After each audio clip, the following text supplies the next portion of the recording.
Reka nongere gusuze kandi nkwifurize amahoro ndetse n'umugisha wowe ukomeje kugenda udukurikirana cyangwa se ukurikirana ibiganiro byacu kino tubagezaho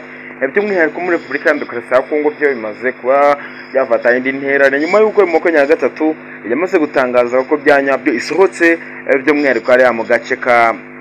Walikale ariko by'umwihariko hari ya za Mwenga ni ibibazo ndetse hari mu mashyamba ya Mwenga kugira ngo rwose hazagaragare ikintu kijyanye nuko M23 yavuze ko isohotse muri Walikale mu kugira ngo babashe kuba baganira ariko hari mu mashyamba ya Mwengaho ni urubanza na masasu abapfa barapfa abakira barakira ariko icyo navuga cyo zinyeshyamba za M23 zikomeje kugenda zipanga ibintu byazo neza ku murongo kuko iyo ugiye kureba uraza gusanga bamwe na bamwe mu basisengura bya diplomasi ndetse n'intambara bavuga yuko rwose umutwe wa 23 ni mu gihe waba uri kubeshya FARDC ko waba wavuye muri kano gace ariko uyu mutwe rero ni nabyo wanabeshye kuko habayeho umukurasana kwa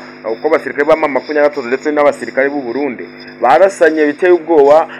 mu kanya kashize dore ko abatari bake b'abarundi bakomeje kuhagwa ariko nyamuneka kamanze ngire icyo nkubwira cyangwa se mbanza nye nkusaba banza ukande subscribe ufungura inzogera kugira ngo amakuru n'ibiganiro bijye bikugeraho ariko nyamuneka wamaze kuba wabikora uri agaciro ndetse uri n'uwamahirwe reka turebe rero by'umwihariko ibiri muri Repubulika ya Demokarasi ya Kongo uyu mutwe wa M23 ufite amayeri ndetse n'imipango ikomeye cyane nyuma y'uko wo ubwawo wari watangaje ko urekuye kano gace ka Walikale ndetse abasirikari ba M23 batari bakeya ndetse benshi bagaragaye basohoka muri uyu mujyi ariko n'ubundi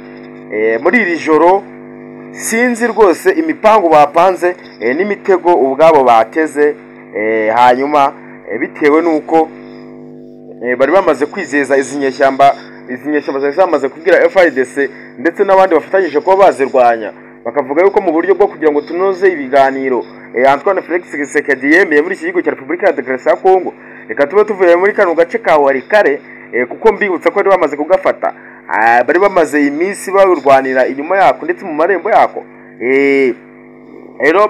bamaze kuba bagasohokamo n'abasirikari benshi bagaragara bahasohoka ariko nijoro abarundi barinjiye ndetse binjira ngo mu mujyi wa Walikale ariko biba bibi abano basirikare b'abarundi babateze bano basirikare ba FARDC batezwe bano basirikare ba M23 bateze bano basirikare b'abarundi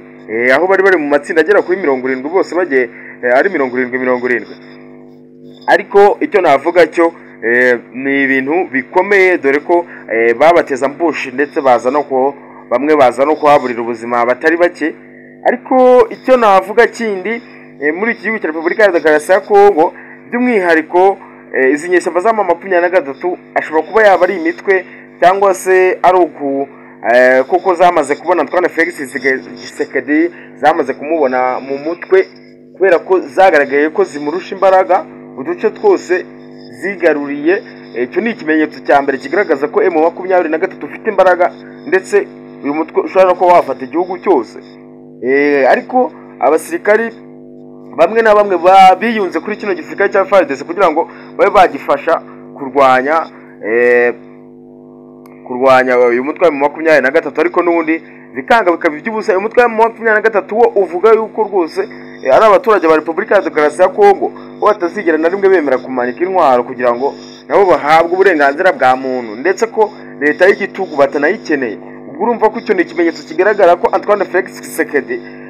nyuma y'uko yabayemeye ibiganiro inyeshyamba za M23 zishobora kumusaba we kuva ku butegetsi we bw'iki gihugu we akareka kukiyobora yaba bibaye ibindi umuriro tutangira kwaka bitewe nuko n'ubundi Antoine Felix Tshisekedi yarakomeje kwinangira ndetse akomeza anavuga ko nta rimwe asigera yemera ibiganiro ariko ikiriho ni kimwe n'ubundi Antoine Felix Tshisekedi avuga yuko n'ubundi byo bakigira byose izi nyeshyamba byo za M23 ibyo zakwigira nyuma yuko izi nama ibaye cyangwa se iyi mishyikirano yemeye kujya ku meza imwe n'izi nyeshyamba za M23 yarakomeje kubishimangira avuga yuko rwose hari imirongo ngenderwaho y'igihugu cya Repubulika ya Demokarasi ya Kongo atagomba kurenga ndetse agakomeza anavuga ko rwose izi ngabo za M23 ari igisirikare cy'u Rwanda, dore ko yavuze ko muri Repubulika ya Demokarasi ya Kongo hari abasirikari b'Abanyarwanda bagera ku 30,000, ndetse akomeje kugenda anashinja u Rwanda kugira umutekano mukeya ku gihugu cya Repubulika ya Demokarasi ya Kongo, ko igihugu cy'u Rwanda kibigiramo uruhare rukomeye cyane, bitewe n'uko yakomeje kugenda agaragaza ibimenyetso bimwe na bimwe abigaragariza amahanga, biza no kurangira amahanga afatiye kino gihugu cy'u Rwanda ibihano. Byagaragaraga abafata nk'abana bakiri batoya bavuga ikinyarwanda muri Repubulika ya Demokarasi ya Kongo, bano basirikari ba FARDC bagaragaye bica abantu by'umwihariko b'Abanyamurenge bavuga ikinyarwanda. Bamwe na bamwe nimba babaga babateye ubwoba bakabafata, bakabambika imyenda, bakabahereza imbunda, barangiza bakavuga ati ugenda uvuge gutya na gutya. Umwana akaza imbere ya kamera akavuga ngo ni umusirikare w'u Rwanda, ngo ni umusirikare wa DF. Ibyo ngibyo amahanga aragenda bigenderaho, u Rwanda ruhereza ibihano. Nimba bari bazi ko Perezida wa Repubulika Paul Kagame hari umuntu ugira ubwoba, yabashubije ko rwose ibyo ngibyo bitamuteye ubwoba, ndetse no kugenda izo nkunga muzirika, nimuzihorere, ngo nimba muduhaye miliyoni cyangwa se miliyari 100, mugasanga twarazikoresheje neza twubatse stade Amahoro, ati asahura muri Kongo. Ibyo bwose ni ibintu umukuru w'igihugu Perezida wa Repubulika Paul Kagame yakomeje kugenda agarukaho, ndetse akomeza anavuga yuko u Rwanda ari igihugu gito, ndetse cyaciye mu bibazo bikomeye cyane. 1994 habaye jenoside yakorewe abatutsi muri iki gihugu cy'u Rwanda. Nyamuneka by'umwihariko rero Perezida wa Repubulika Paul Kagame akomeza ahumuriza Abanyarwanda babwira ko rwose nta muntu n'umwe ushobora gutera igihugu cy'u Rwanda ubwoba, kuko